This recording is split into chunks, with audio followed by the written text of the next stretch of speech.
Саламатсыздарбы, каналдын катталуучулары, коноктору.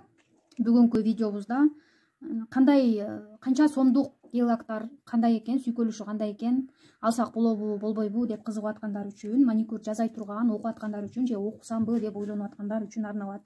Мен бул жакшы, бул жаман деп айтпай эле коеюн. Биринчи кайсы лактан биринчи баштасам, ошо эң жакшыларынан баштап, мага жакпаган лактарга түшөм.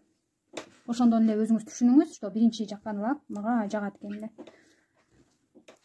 Луи Филипп деген лак бар экен. Мундагы цветтери көп экен. Карасы жакты. Башка цветинен да бирди алып көрдүм, анысы анча жаккан жок. Баасы 350 рубль экен. Эми сүйкөлүшү кандай десеңиз, кисточкасы аябай сонун экен, мага жаккан кисточкалардан. Сүйкөлүшү мындай экен.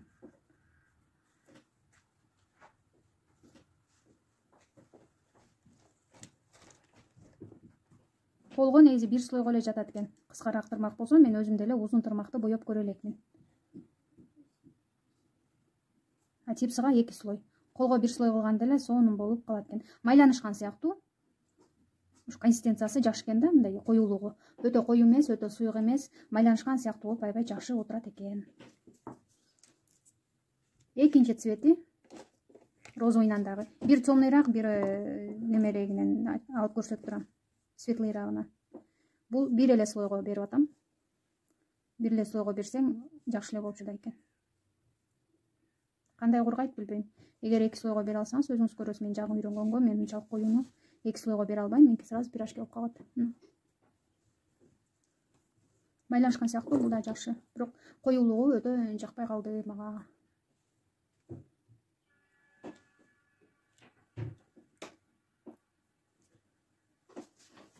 Бир эле цветин алгам. Мына алып эле коеюнчу, камера ушуга тартып атат. Бир эле цветин алгамын. Неоновый, бирок жакшы экен. Башка цветтерин да алып көрөм, баасы 320-350нын тегерегинде экен. Мен деле 2 цвет сүйкөп атам. 2 слой 2 цвет дебедимби? Бир слойун эле сүйкөп көрсөтөйүн. Экинчи слой болгондо кандай болот экенин өзүңүз көрөсүз.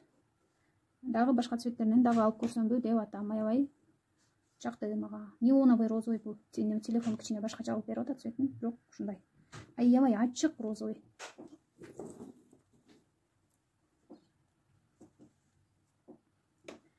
Где-то баасы 280 сом окшойт. Интернеттен деле карап көрөсүз. Кисточкасы мындай экен. Бул эч кандай реклама эмес, Мен өзүмдүн акчама сатып алгам. Өзүм просто иштесемби, окусамбы, алсамбы деген кыргыз кыздарга эле обзор кылып берип атам. Сүйкөлүшү ушундай экен. Сүйкөлүшү жакшы, кисточкасы кичине катуураак. Бирок мастерлер жакшы эле сүйкөсө керек.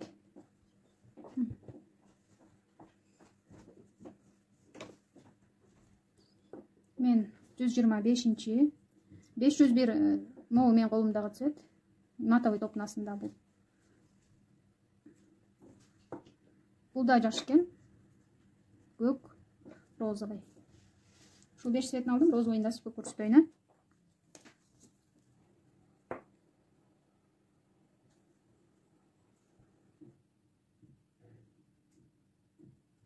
Могу номери аябай бледно розовый, ачык розовый, анан кичине жылтырактары менен экен. Көрүнбөй атат. Кичине жылтырагы менен экен. Бирок бул дагы мага жакты. Аягында дагы ар бир палитрасы менен номерин жазып жазган палитрамды көрсөтөм.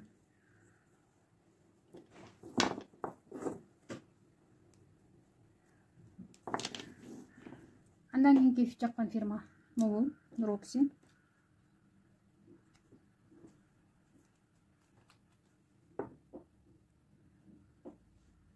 Кызылы вообще сонун экен. Бир эле слойго болот окшойт, мен пока эч кимди колун боеп көрө элекмин. Мунун кисточкасы жумшак экен дагы. Бат эле барбай кетет экен, кичине эле бассаңыз. Бирок цветтери вообще сонун экен баарынын. Баасы 400 сом экен. 5-өн алдым. Дагы алганга ишиңиз жакшы болсо аракет кылмакмын. Бир цветин көрсөтөйүн. Кандай экен билбейм, бежевый.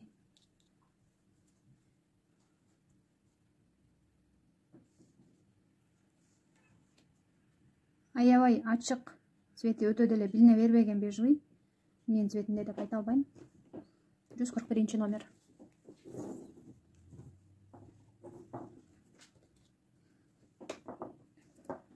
Арзан эле келе экен. Фирмасы деле бар экен. Фирмада 200 рубльдан сатылат экен. Базарда 150 рубльдан сатылат экен. Дубровкада. Күрөңдү көрсөт. Күрөңү жаккан жок 238 номери. Анан палитрадан да көрөсүздөр. Камуфлирующий базалары 200дөн экен. 900-чү камуфлирующий базасы экен. Цветнигинен экөөнү, үчөөнү алдым. Жакты, просто күрөңдү өзүм не тоорогун тандап алган экенмин. Мен азыр жанагы башка видеолордо да кылып, сразу эле сонун кылып боеп сала албайм. Тем более мен тонкий кылып боеп атам. Лишний раз эле короото бербейин депчи. Сонун экен цветниктери. 150 рубльдан экен кыздар. Анан жыты деле өтө деле жок. Немеси базасыныкы бар. Цветтеринин жыты анча деле катуу мурунга урбайт экен. Nail Republic 350 аябай коюулак экен, эгер колдон электер болсо. Кисточкасы дагы калың, бар пайган кисточка. 2 тонкий слой болот окшойт, мен билбейм, бир эч кимге боеп көрө элекмин. Тонкий алып бир слоюн көрсөтөйүн, өзүңүз чечесиз. Да бир слой жабыш керекпи, жокпу. Бир эле цветин алгам.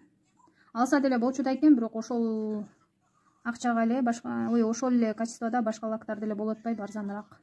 Эч кандай 350ге ошол сонун экен деп, жана Louis Philippe'тин карасын айткандай айта албайм муну. Nail Republic 350дөн экен. Андан кийин Иксгел 350 окшойт, бул да 350 же 340. Мен ушу кызылга пара издеп атып, ушуну алдым. Ото көрөйүн дагы деп. Кичинекей жылтырактары менен, бирок жылтырактары размери кичинекей болгону менен аябай көп экен. Көрүнүшү да сонун экен, бир светте светлыйраак, экинчисин кошсоңуз кичине темныйраак болот экен. Иксгелден эгер мүмкүнчүлүк болсо, дагы алса болчудай элак экен. Акчасына татыктуу 350 болсо акчасы. 370денби, 380денби ушундай лак бар экен. Базарда бар экен, бул интернет магазиндерден издеген деле жокмун муну. Көбүнчө эле мен светлый оттенактарын жактырдым. Көбүнчө эле светлый оттенактарын алдым. Мындай пастельный бежевый, светло бежевый. 2 слойго жатат экен баары. Немеси объему 12 мл экен.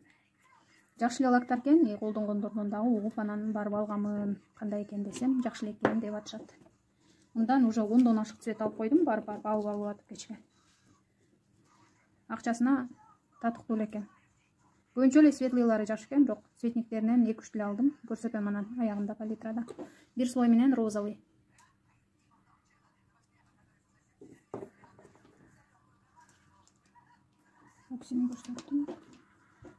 Мындай лак бар экен, муну дагы базардан, бирок башкасы Дубровка эмес, Садовод базардан алганмын.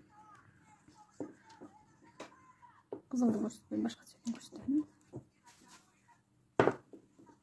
4 цвет алдым, анан аягында атын жазып, Naomi деген лак экен. Азыр басында айтам.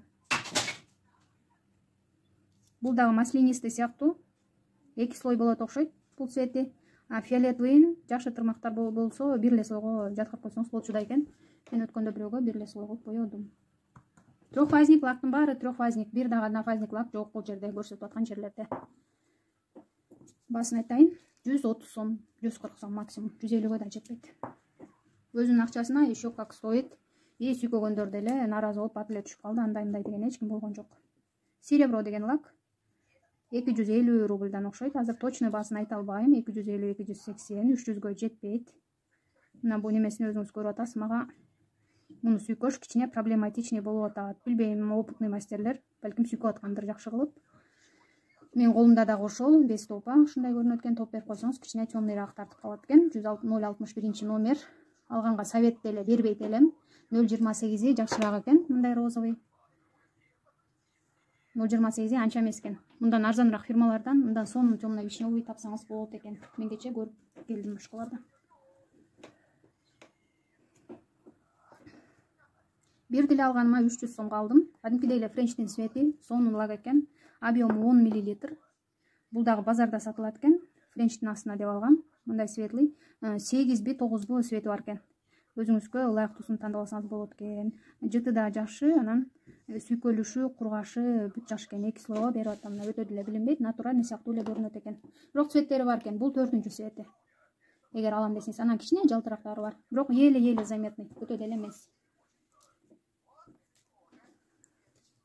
Nailbox'тон алып көрөйүн деп 160-170 сомго албай койгом. Кечээ базарга барганда, базарда 150 рубльдан экен. Бирөөнү алып көрсөм, мына мынтип башында түшүп кетет экен. Мактагандар деле бар. Мен бежевый цветин алып көрдүм. Көбүнчө эле меники розовый бежевый болуп атат. Мен өзүмө ылайыктуу розовый бежевый издеп жүрөм. Бир слой менен. Өзүңүз көрөсүз, бул 35-36, 37-36 деген номер экен. Мага бул лак өтө деле жаккан жок.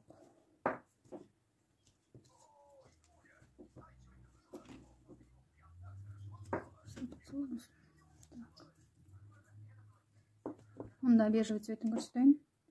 Космолак 100 сомдон, даже көбүрөөк ала турган болсоңуз 80 сомдон деле беришет экен. Өзүңүз тандабайт экенсиз, просто 80 сомдук алганды.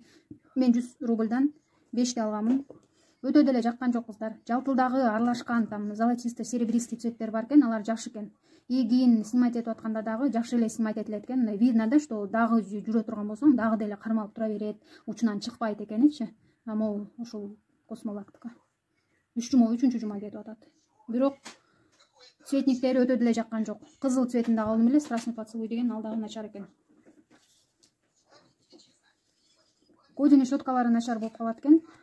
5-6 цвет алгам. Мунун да жылтырагы бар лактарды 100 рубльдан алсаң деле боло берет экен. Кымбат жылтырагы бар менен арзан жылтырагы бардын айырмасын билген деле жокмун. Могул анан ушунун дагы бир темный бар, анын номерин билбейм, номери түшүп калган. Жакшы эле экен, бирок бат эле мутный болуп кетет экен.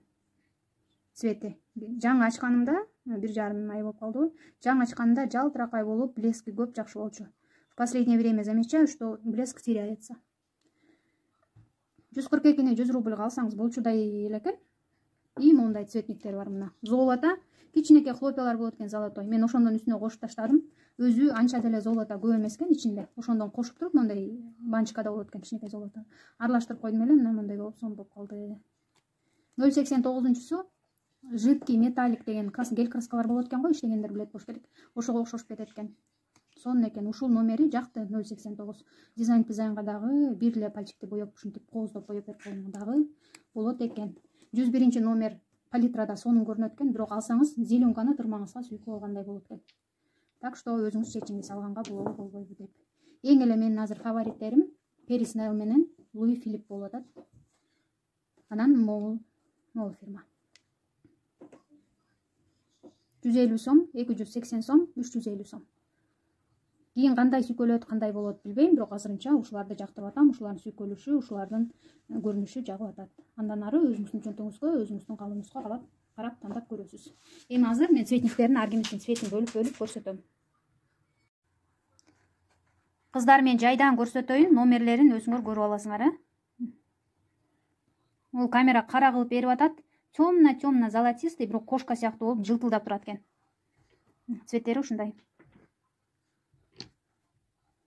Калипсо. Намолак. Voice Калипсо деген. Баасы 170 сомдон. 170 же 180. Гратол 350. Скидочный болуп атканда эле бир цветин алып көргөм да, канча алган билбейм, 250 алсам керек эле. Patrice Nail 280ден. Аябай жакшы фирма экен. Кандай алам деп аткандар болсо, ушуну барып цветтерин алып көрсөңүздөр болчудай экен. Roxy баштапкы 5 цвет 400 рубльдан. Андан кийин X-Gel 350дөн.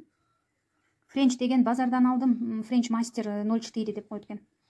Бирөөнү алган үчүн 300 рубльга алдым. Көптү алсаңыз билбейм канчаны берет, же көп товар алсаңыз. Louis Philippe 350дөн.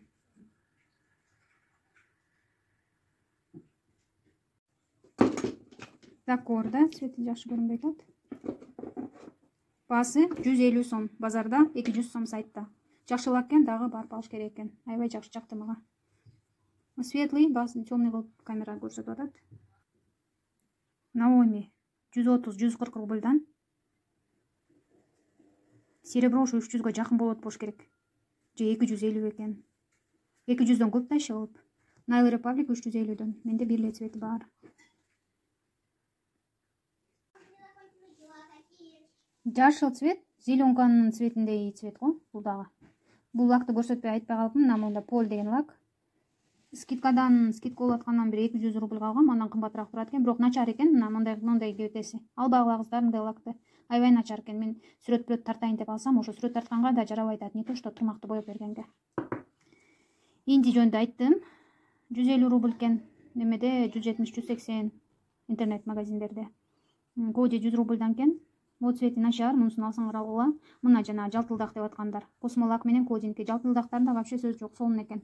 Башка кымбат фирманын жалтылдактарынан көрө ала берсеңер болчу да экен. А цветниктери не стоит. Могул кызыл палитрага эле жакшы жаткан менен кичине эле тырмакта өйдөлдөй болсо, тырмакка сүйкөлбөй жаман болуп калат экен. Мен сүйкөп көрөм, мунусу да начар. Жука болуп, кайра эле проблешна боло берет.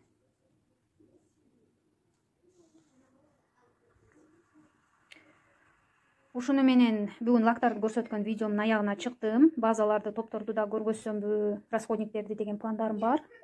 Каналыбызга катталыңыз. Ушундай тема кызык болсо, дагы суроолоруңуздар жазыңыздар. Жана биздин видеолор өйдөгө чыксын, көбүрөөк элге көрүнсүн десеңиздер, лайк басып, класс басып туруңуздар.